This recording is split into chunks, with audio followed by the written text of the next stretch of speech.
Los derechos reales tiene que ver con el rol que cumplen estos derechos en la sociedad, el rol práctico que cumplen estos derechos en la sociedad. No proviene principalmente de la doctrina, de la historia, ni de la filosofía, sino de la función que cada sociedad le ha asignado a los derechos sobre bienes. Los derechos reales son los derechos sobre bienes, los derechos sobre lo externo, sobre las cosas materiales o inmateriales. Y estos tienen un rol. Ese rol está en la Constitución, ligado a un plan, el plan sobre cómo producir recursos o riqueza en el Perú para atender las necesidades. Todas las sociedades tienen un plan. El nuestro está diseñado de un modo tal que la carga de producción de riqueza se encuentra en el sector privado. Son los privados, los particulares, los que generan la riqueza, con la cual se atienden las necesidades.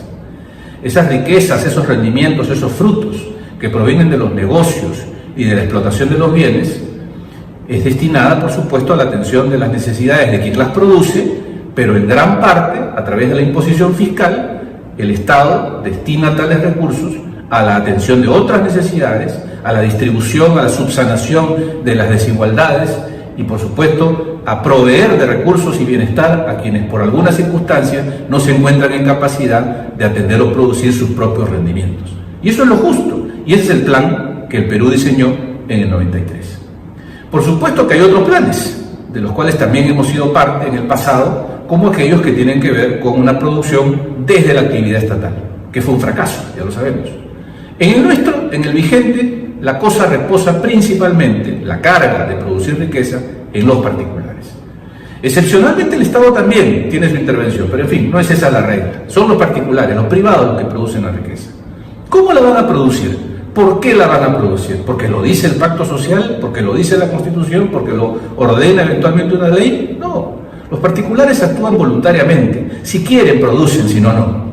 Entonces, para lograr el efecto de la producción y la generación de rendimientos y frutos, es necesario que desde la institucionalidad se garantice que esa voluntad se va a convertir en una actuación productiva.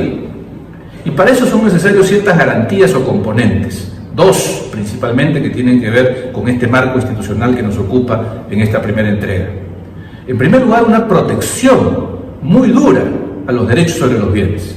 Los derechos sobre los bienes son de diverso tipo, ¿verdad? A partir de la propiedad, que es el máximo y más conocido de los poderes, hay muchos otros: el usufructo, la superficie, el uso, poderes menores. La propiedad es la mayor. Todos esos poderes o derechos sobre los bienes tienen que estar protegidos. Protegidos significa que, encontrándose estos derechos en el patrimonio de un particular, no salgan de ahí, ni se alteren, salvo por propia decisión del dueño o del titular de ese derecho. Esa debe ser la regla. De manera tal, entonces, que con esa seguridad un particular se anima a tomar decisiones arriesgadas en muchos casos, a gastar con relación a esos derechos para hacerlos más productivos, en la convicción de que estos van a permanecer en su ámbito y que le van a producir los rendimientos esperados.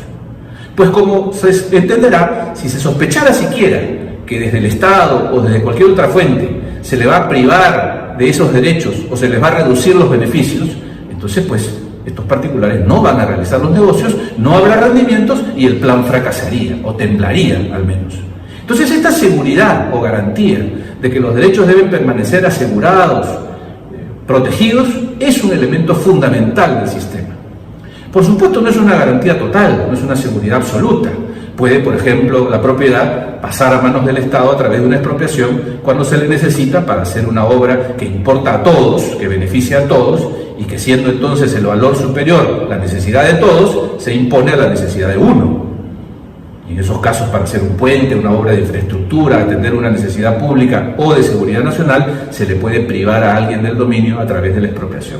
Pero se le tiene que pagar, y a través de un procedimiento muy complicado que le garantiza una compensación justa que lo pone económicamente en la misma situación anterior a la expropiación.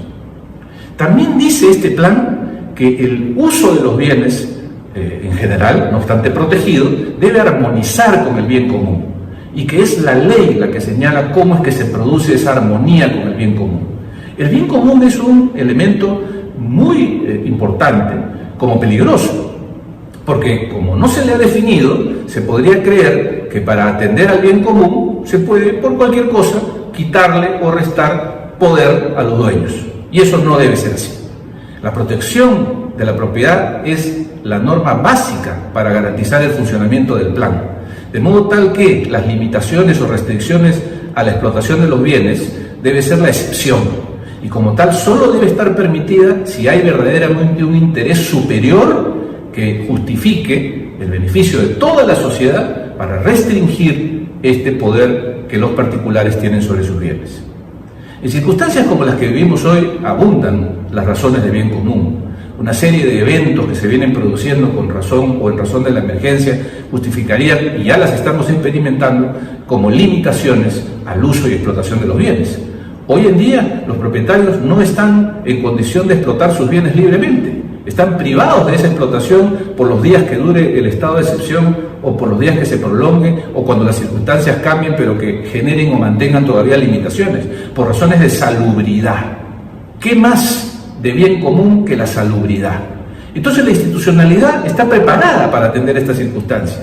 La propiedad y los derechos sobre bienes se retraen frente a un valor superior como el bien común, que en este caso se expresa con la salubridad. La salud de toda la sociedad es más importante que el derecho patrimonial de los dueños y de otros titulares sobre derechos que por ahora y de modo temporal y excepcional se ven, reprimidos, se ven constreñidos a utilizar estos bienes de una manera menos abundante a lo que usualmente ocurre. Este elemento entonces es importante de entender. La regla es la protección y la excepción es la limitación. El bien común, una manera de limitarlo que tendrá que provenir de una ley, como los decretos de urgencia que con rango de ley se vienen dando acertadamente. Y la expropiación, que también a través de una ley podría, en razón de lo que viene sucediendo o de otra similar, pues restarle la propiedad a alguien pagándole para atender esta necesidad en alguna de sus maneras como se viene expresando y lo vemos todos los días. Pero es un componente que resulta la regla. Es bien importante entenderlo. Lo otro es la excepción. Es gracias a esto, a esta protección que los particulares sienten como regla en la vida social, y al otro componente que ahora menciono, que es el de los contratos, es decir, la libertad de las personas para que con sus bienes hagan negocios de intercambio, y que estos negocios de intercambio a través de arrendamientos, usufructos, aporte a constitución de sociedades, asociaciones, etcétera, hagan con otras personas negocios que generan renta, la seguridad de que esos negocios van a realizarse y desarrollarse del modo como se espera, esa seguridad es el otro componente para garantizar que el plan funcione. Una generación de riqueza a partir de los particulares supone que los particulares estén seguros de que sus bienes están protegidos y que solo excepcionalmente serán limitados o restringidos o eventualmente expropiados, y que sus negocios se realizarán siempre en los términos convenidos y que el Estado no intervendrá para alterarlos o modificarlos. Esto es fundamental. Si esto no existiera, no habría riqueza.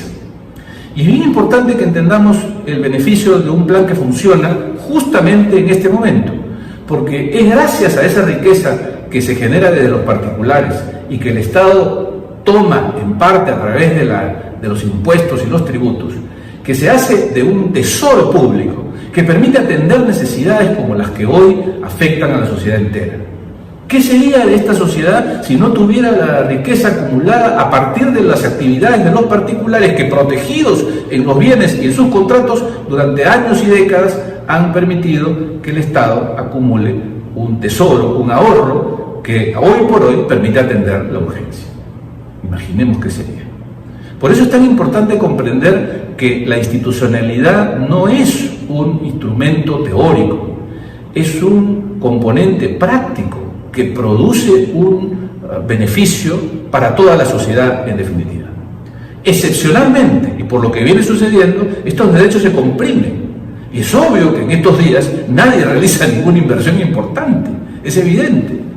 Y entonces se aprecia el efecto, porque los derechos están expuestos, los derechos sobre bienes están en una situación de incertidumbre, pero es una incertidumbre institucional, porque proviene de este marco que ha previsto que eventualmente ocurran circunstancias de este tipo, que por el bien común, por la necesidad pública, se produzcan limitaciones a los derechos sobre bienes.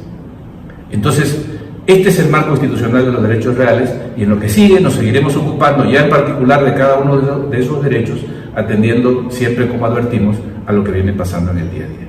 Muchas gracias.